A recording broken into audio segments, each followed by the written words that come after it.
Jolly jolly தான், புதுசு புதுசா கதைகள் கேட்கலாம். ஸ்டோரி டைம் வந்தாச்சு. ஜாலி ஜாலி தான், புதுசு புதுசா கதைகள் கேட்கலாம். தம்பி தங்கை எல்லாரும் வாங்க, என்ஜாய் பண்ணலாம். இயேசுவின் அன்பில் நீயும் நானும் என்றும் வளரலாம். தம்பி தங்கை எல்லாரும் வாங்க, என்ஜாய் பண்ணலாம். இயேசுவின் அன்பில் நீயும் நானும் என்றும் வளரலாம்.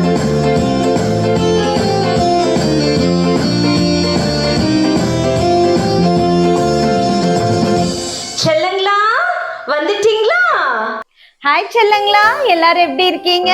நல்லா இருக்கீங்களா? சரி செல்லங்களா, வாங்க இந்த நாளுக்கு உண்டான கதைக்குள்ள போயிடலாமா? ஒரு ஊர்ல பின்ட்டு அப்படிங்கிற அழகான அண்ணா இருந்தாங்க செல்லங்களா. அந்த அண்ணா எப்போதுமே சோகமா தான் இருப்பாங்க.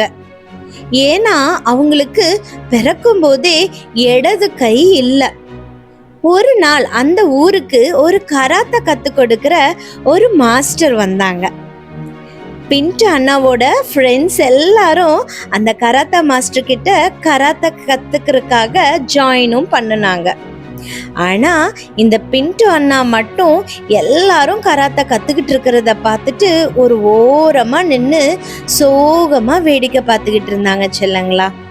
ஒரு நாள் அந்த கராத்தே மாஸ்டர் பின்ட்டு அண்ணா கிட்ட, தம்பி உனக்கும் கராத்தே கத்துக்க ஆசையா இருக்கா அப்படின்னு கேட்டாரு. பின்ட்டு அண்ணாவும், எனக்கு ரொம்ப ஆசைதான் சார், ஆனா எனக்கு தான் இடது கை இல்லையே என்று வேதனையோட அந்த கராத்தே மாஸ்டர் கிட்ட சொன்னாங்க அந்த பின்ட்டு அண்ணா. ஆனா கராத்தே மாஸ்டரோ, பரவாயில்ல பின்ட்டு தம்பி, உனக்கு நான் சொல்லி தரேன் அப்படின்னு சொல்லி கராத்தே கிளாஸ்ல சேர்ந்துக்கிட்டாங்க. கராத்தே மாஸ்டர் பின்ட்டுக்கு ஒரே ஒரு பஞ்ச் விடுறது மட்டும் தான் சொல்லி கொடுத்தாரு. பின்ட்டுக்கோ ஒரே ஏமாற்றம் செல்லங்களா. என்னடா இது, எல்லாருக்கும் அநேக ஸ்டெப்ஸ் சொல்லி கொடுக்கறாரு இந்த கராத்தே மாஸ்டர், ஆனா எனக்கு மட்டும் ஒரே ஒரு பஞ்ச் மட்டும்தான் சொல்லி கொடுக்கறாரு அப்படின்னு மனசுக்குள்ளாரே யோசிச்சுக்கிட்டு இருந்தாங்க. அப்படி இருக்கிற சமயத்துல கராத்தே காம்படிஷனும் வந்துச்சு. கராத்தே மாஸ்டர் பின்ட்டுவை முதல் ஆளாக களத்துல இறக்குனாரு. நம்ம பின்ட்டுவுக்கோ, ஐயோ மாஸ்டர், ஒரே ஒரு பஞ்சு தான் எனக்கு தெரியும், நான் எப்படி போட்டியில கலந்து கொள்றது அப்படின்னு சொல்லி, வேணாம் சார் என்னை விட்டுடுங்க அப்படின்னு சொன்னாங்க இந்த பின்ட்டு அண்ணா. ஆனா கராத்தே மாஸ்டரோ, நோ ப்ராப்ளம் பின்ட்டு தம்பி, உன்னுடைய போட்டியாளர் உன்னை அட்டாக் பண்ணுவதற்கு முன்னாடியே நீ நான் சொல்லி கொடுத்த பஞ்சை யூஸ் பண்ணிடு அப்படின்னு அறிவுரை கூறினாரு. பின்ட்டு அண்ணாவும் மாஸ்டர் சொல்லி கொடுத்தபடியே அந்த பஞ்சை யூஸ் பண்ணினாங்க. அவ்வளவுதான், எதிரே இருந்த போட்டியாளர் அப்படியே சாய்ந்து விழுந்துட்டாங்க. பின்ட்டுவை வெற்றியாளராகவும் அறிவிச்சிட்டாங்க. பின்ட்டுக்கு ஒரே ஆச்சரியம் செல்லங்களா.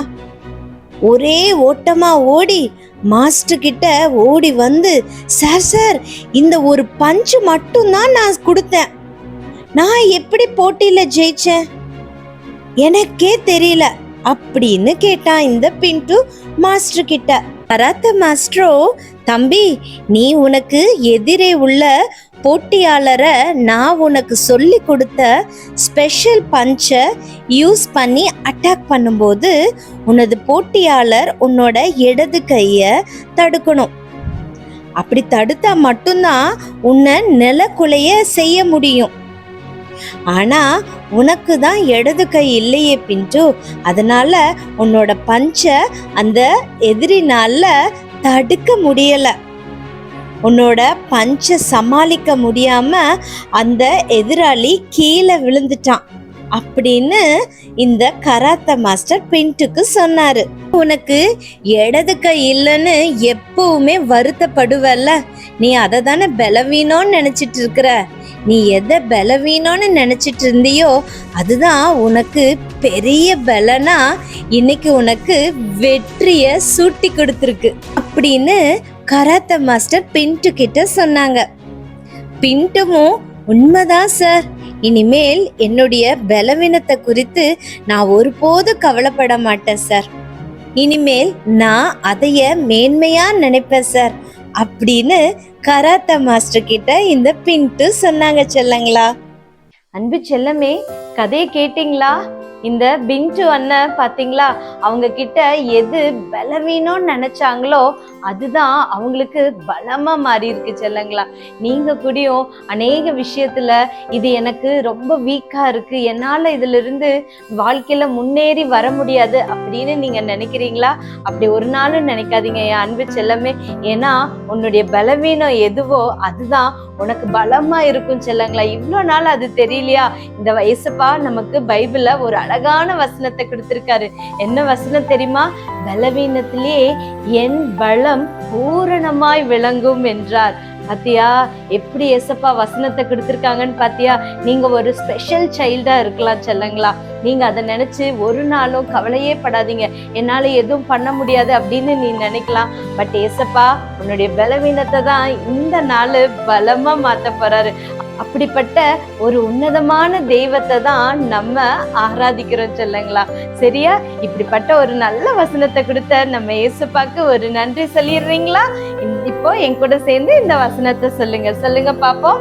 பலவீனத்திலே என் பலம் பூரணமாய் விளங்கும் என்றார்.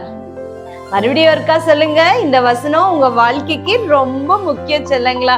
சொல்லுங்க பார்க்கலாம். பலவீனத்திலே என் பலம் பூரணமாய் விளங்கும் என்றார். சூப்பர் செல்லங்களா. இந்த வசனம் எங்க இருக்குன்னா 2 கொரிந்தியர் 12:9. சொல்லுங்க. சூப்பர் செல்லங்களா. இந்த வசனத்தை மனப்பாடம் பண்ணுங்க. உங்களுடைய பலவீனத்தை நினைச்சு ஒரு நாளும் நீங்க கவலைப்படக்கூடாது. சரியா? அப்படி கவலைப்படும் போது இந்த வசனத்தை நீங்க நினைச்சிடணும். ஏன்னா பலவீனத்துல ஏசப்பாவோட பலன் எப்படி இருக்கு? பூரணமா இருக்கு செல்லங்களா. சரியா? நாளைக்கு சண்டே அக்கா வரமாட்டேன், நீங்க காலையில நேரத்தோட எந்திரிச்சு சர்ச்சுக்கு போயிடணும். சரியா செல்லங்களா? மண்டே உங்களை நான் பார்க்க வரேன். ஓகேவா? பாய், குட் நைட்.